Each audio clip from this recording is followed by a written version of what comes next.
Mat Marasa Besi kembalikan berkas calon bupati, harap dukungan PKS. Bakal calon Bupati Maluku Tengah Muhammad Marasa Besi mengembalikan formulir pendaftaran di Partai Keadilan Sejahtera (PKS) DPD Maluku Tengah. Kehadiran Mat Marasa Besi diwakili Roni Uriaan dan Martin Soparwe.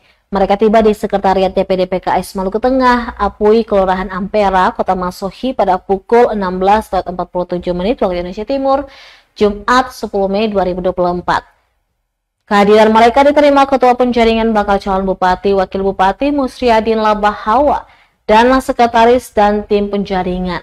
Sementara itu, Martin Soparwe menambahkan meski kandidat tidak hadir saat pengembalian berkas, namun sangat menaruh harapan PKS bisa bersama Mat Marasa Besi. Diketahui bahwa selain PKS, MM juga telah resmi mendaftar di sejumlah partai besar lainnya, antara lain PDIP dan Gerindra.